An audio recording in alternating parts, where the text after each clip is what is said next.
नमस्कार, प्रणाम। मेरा नाम शुभेंदु ठाकुर है। 2025 यानी नए साल की सबसे पहले तो आप सभी को ढेरों शुभकामनाएं। यह नया वर्ष, नया साल 2025 हमारे आपके लिए कैसा होगा, इसी बात को इस पूरे वीडियो में हम समझेंगे।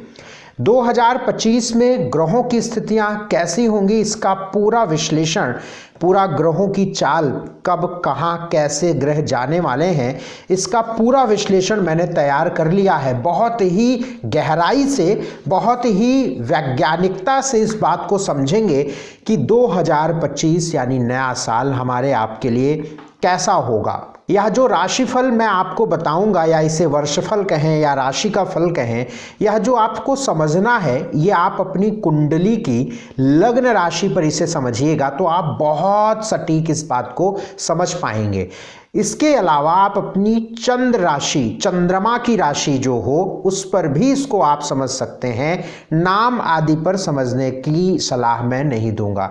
दूसरी बात, यह एक सामान्य ग्रह गोचर की स्थिति में बताता हूं, यद्यपि बड़ी जिम्मेदारी से और बड़ी गहराई से इस बात को मैं बताऊंगा, और मुझे बड़ा अटल विश्वास है और मैं आप सभी से बड़ा विनम्र निवेदन भी करूंगा। आप बहुत सारे लोगों का राशिफल देखें, लेकिन कृपा करके 10 मिनट का समय निकालकर हमारे इस राशिफल को देखें और आकलन करें। आप अपने जीवन में, आपको सुनकर ही लगेगा कि बहुत सारी चीजें स्पष्ट हो जाएंगी। और आपको चाहिए कि यदि साल में आपको कोई बहुत विशेष बड़े फैसलों पे जाना है तो किसी बढ़िया मर्मज्ञ जानकार एस्ट्रोलॉजर से सलाह अवश्य लीजिएगा। हमारा आपका जीवन जो प्रभावित होता है मुख्य रूप से, वैसे तो 9 ग्रहों का प्रभाव है, लेकिन मुख्य रूप से जिन्हें हम इस राशिफल में बहुत गंभीरता से देख रहे हैं, उन 4 ग्रहों पर अधिक मेरी नज़र है। एक तो बृहस्पति पर, दूसरा शनि पर और राहु और केतु पर। ये 4 ग्रहों से आपका जीवन बहुत गंभीरता से प्रभावित होगा। और इन 4 ग्रहों की गति को इस वर्ष देखें तो शनि 29 मार्च को मीन राशि में जा रहे हैं। इससे बहुत सारे लोगों के जीवन पर बड़ा प्रभाव पड़ेगा। कुछ की साढ़े साती खत्म हो जाएगी, कुछ की ढैया खत्म हो जाएगी, कुछ की शुरू हो जाएगी, तो एक बड़ा प्रभाव है। दूसरा, बृहस्पति 15 मई 2025 को बदलेंगे। बृहस्पति के बदलने से बहुत सारे लोगों के विवाह होंगे, बहुत सारे लोगों के संतान होंगे, बहुत सारे लोगों के विवाह और संतान के योग खत्म हो जाएंगे 2025 के लिए कम से कम, और बहुत सारे लोगों के दाम्पत्य जीवन में सुधार आएगा। इसके साथ राहु और केतु का भी परिवर्तन 29 मई को होगा। राहु और केतु के परिवर्तन से बहुत सारे लोगों को बड़ी राहत मिलेगी। तो इन सारे ग्रहों की चाल को देखते हुए हमारे सामने सारे ग्रहों की स्थिति बनी हुई है। इससे आपका जीवन कैसे प्रभावित होगा, इसका पूरा विश्लेषण बहुत ध्यान से समझिएगा। आइए बात मिथुन राशि की करेंगे, जेमिनाई की करेंगे। मिथुन राशि वालों का यह वर्ष 2025 कैसा रहने वाला है, इसको समझते हैं। स्क्रीन पर आपको कुंडली दिखेगी। अगर हम 2025 को मिथुन राशि वालों के लिए देखें तो सर्वप्रथम अगर हम ग्रहों को देखें तो राहु और केतु की जो स्थिति आपके चौथे भाव और 10वें भाव में बन रही है, ये आपके 29 मई के बाद हट जाएगी। एक बड़ा राहत, बड़ा बेहतर स्थिति यहाँ से आपको देखने को मिलेगा। दूसरी बात, बृहस्पति 15 मई के बाद आपके लगन में प्रवेश करेंगे, तो ये भी आपके लिए बहुत अच्छी बात रहने वाली है। अब हमने जो यहाँ पे आपको पॉइंट्स बनाए हैं, उस पॉइंट्स को आप बहुत ध्यान से समझिएगा। पहला पॉइंट हमने यहाँ पे ये लिखा है कि मिथुन राशि आपकी हो या मिथुन लगन हो, तो एक बात बहुत क्लियर आप समझ लीजिए, आपके ऊपर इस पूरे वर्ष कोई साढ़े साती, कोई ढैया नहीं रहेगी। इस बात को आप समझ लीजिए। दूसरी बात, इस वर्ष में कुछ ऐसे महीने हैं जिन महीनों पर मैंने आपके कारक ग्रह बुध, शनि, शुक्र और बृहस्पति को देखा। इन महीनों पर इन 4 ग्रहों का फेवर आपको मिलता नजर आ रहा है। इसलिए ये महीने आपके बहुत खास होंगे, चाहे वो आपके जॉब के लिए हों, चाहे वो आपके व्यापार के लिए हों, चाहे वो आपके व्यक्तिगत जीवन के लिए हों, विवाह के लिए हों, संतान के लिए हों। वो महीने कौन से रहने वाले हैं, आप ये बिल्कुल अभी से ही नोट करके रखिए। जनवरी, फरवरी, जून, जुलाई, सितंबर और अक्टूबर, ये महीने आप नोट कर लीजिए। मैं रिपीट कर रहा हूँ, जनवरी, फरवरी, जून, जुलाई, सितंबर और अक्टूबर, ये खास अच्छे बढ़िया महीने हैं। ये महीने आपकी इस वर्ष में आपको बहुत साथ देंगे, इसमें कहीं कोई संदेह नहीं है, इस बात को समझ लीजिएगा।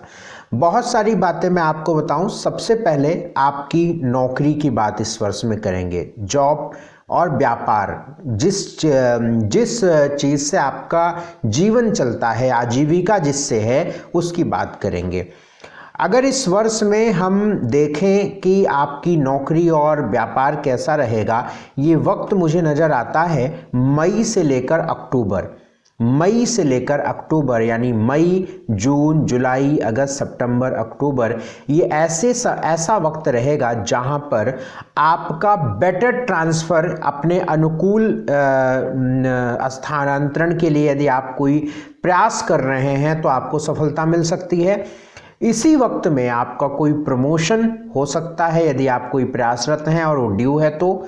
नौकरी मिलना भी इसी वक्त में संभव नज़र आता है और इस वक्त में कोई भी नौकरी बदलना, नया व्यवसाय शुरू करना, नया इन्वेस्टमेंट मई से लेकर अक्टूबर तक के बीच में नज़र आता है। और इसका कारण भी मैं आपको बता देता हूँ। देखिए, मई के बाद दो चीज़ें हो रही हैं। एक तो राहु और केतु का जो परिवर्तन होगा वो आपके सुख भाव और आपके कर्म भाव 10वें भाव से निकल जाएंगे। तो आप पिछले 1 सालों से मिथुन राशि वाले देख रहे होंगे कि नौकरी में स्टेबिलिटी कम हो गई होगी, वह पॉलिटिक्स तनाव बढ़ा होगा। लेकिन 29 मई के बाद आपको काफ़ी बेहतर स्थिति अपने नौकरी में देखने को मिलेगी। आप 2 कदम चलेंगे तो 2 कदम का फल आपको मिल जाएगा और पॉलिटिक्स कम हो जाएगी, बेटर अपॉर्चुनिटीज़ मिलेंगी, आपको अच्छा अनुभव अपने कार्य क्षेत्र में देखने को मिलेगा। एक कारण तो ये होगा। दूसरा कारण, 15 मई के बाद जब बृहस्पति आपके कर्म भाव के मालिक अपनी राशि को बदलकर लगन में आएंगे तो ये भी आपके करियर के लिए बहुत अच्छा समय रहेगा। तो मई से अक्टूबर के बीच में जॉब और बिजनेस, ये दोनों के लिए बहुत अच्छा समय रहने वाला है। अगर आप अपने जीवन में बड़ा बदलाव करना चाहते हैं तो मई से अक्टूबर के बीच में करिएगा। अन्यथा अन्य महीनों पर अगर कोई बड़ी आवश्यकता पड़ती है तो आप किसी अच्छे एस्ट्रोलॉजर से सलाह लीजिएगा अपनी कुंडली दिखाकर।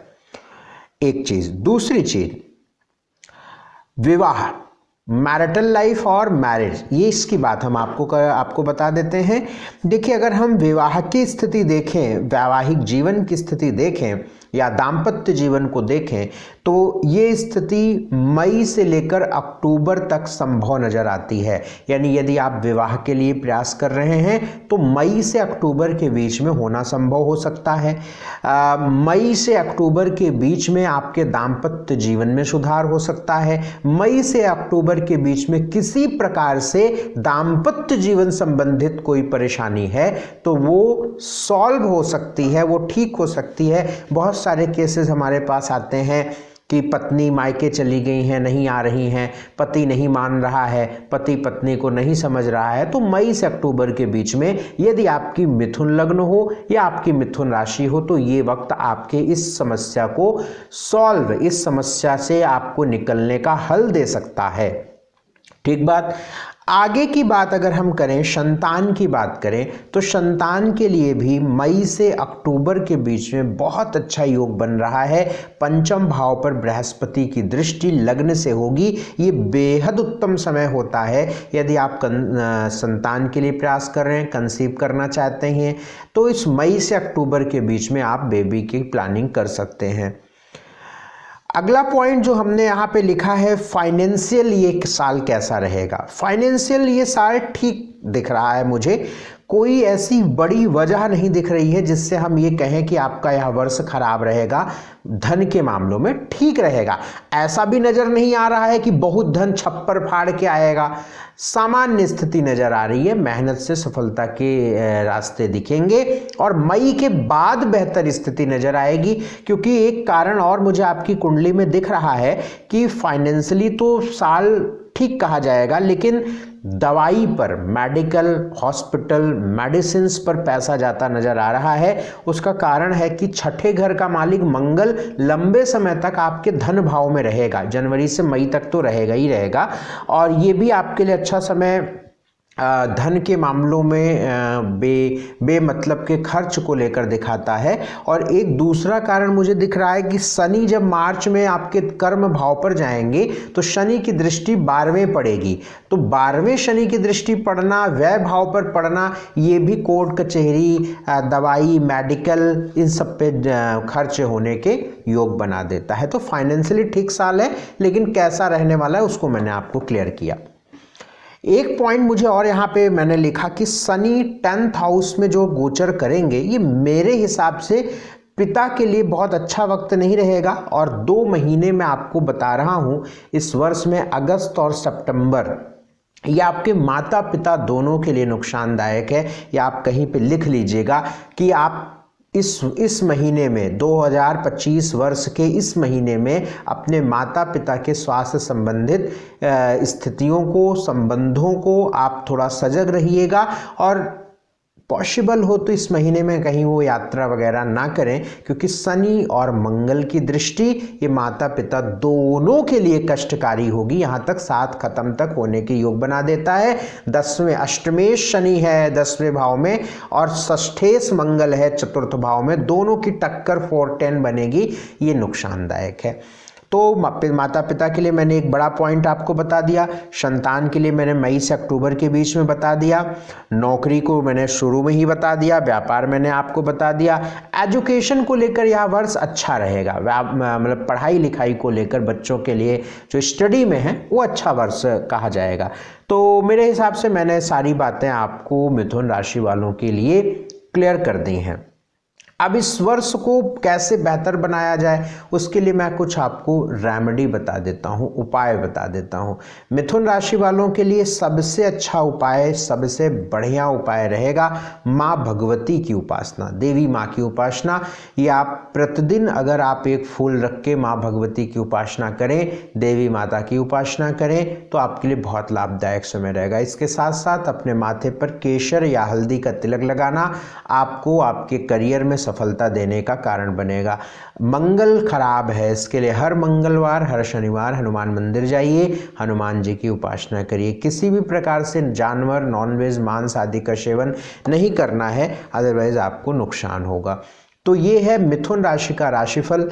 मेरी तरफ से आपको बहुत शुभकामना। हमारे इस वीडियो को शेयर कर दीजिएगा, लाइक कर दीजिएगा। अपनी जन्म कुंडली दिखा के विश्लेषण कराना चाहते हैं तो स्क्रीन पर नंबर है, इन नंबरों पर संपर्क करिएगा। बहुत शुक्रिया, बहुत धन्यवाद, नमस्कार।